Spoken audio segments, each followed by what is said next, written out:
Blessings, family. Hope you're all having an amazing Friday. Just wanted to drop off some words to live by for you, as I have declared today to be Shifting the Atmosphere Friday Part 2. And these words to live by are inspired by John 14:27 and 30 through 31, which reads, Peace I leave with you, my own peace I now give and bequeath to you. Not as the world gives do I give to you. Do not let your hearts be troubled, neither let them be afraid.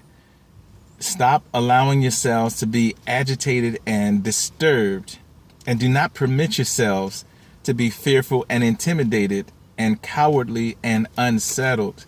It's from the Amplified. It says, I am leaving you well and whole. That's my parting gift to you. Peace, I don't leave you the way you used to be. Actually, it says, peace, period. I don't leave you the way you're used to being left, feeling abandoned, bereft. So don't be upset. Don't be distraught. That's from the Message. Last week I shared that one of the first things that we can do to shift the atmosphere, F-E-A-R, is to get rid of sin's gravitational pull. And one of the ways we can do that is getting dressed or changing our clothes.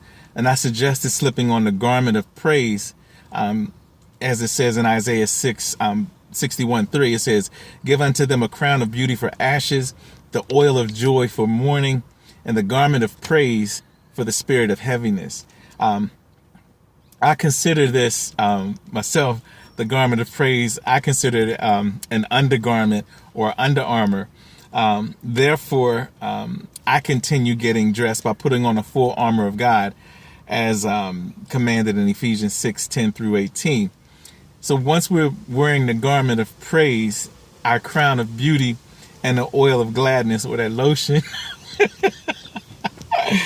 put on peace, which is also included in the full armor of God.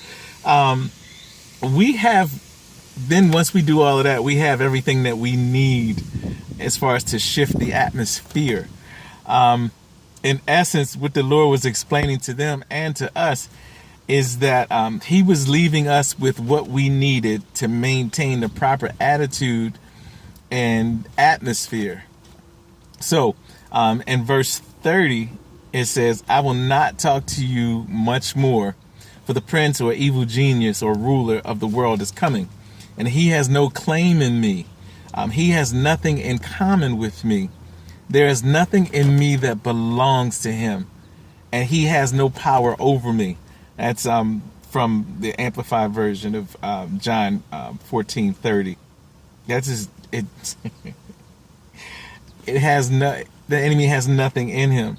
The NIV reads it this way. It says, "For the prince of this world is coming. He has no hold over me." Verse 31. But he comes so that the world may learn that I love the Father and do exactly what my Father commands me.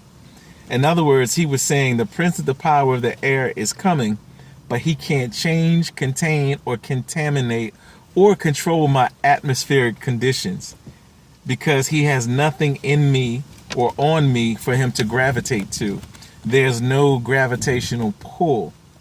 And then verse 31, it says, but Satan is coming, and I do as the Father has commanded me, so that the world might know and be convinced that I love the Father and that I only do what the Father has instructed me to do.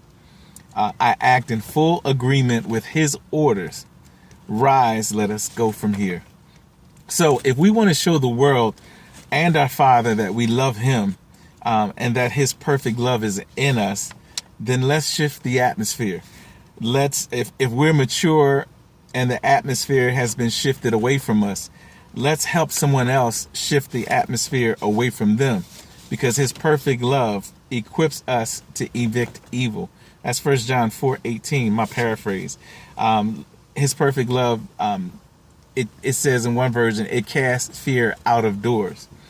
So here's your homework assignment. Do immediately. Stand at the door, either physically or in your imagination. Just stand at the door, hold it open. In your Martin Lawrence voice, just say, fear, get to stepping. So, in other words, here's the translation from 1 John 4:18. It says, there is no fear in love. Dread does not exist.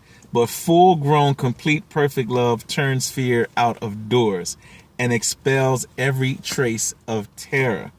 So again, get to that door, and like Martin Lawrence would say, just tell fear, get to stepping.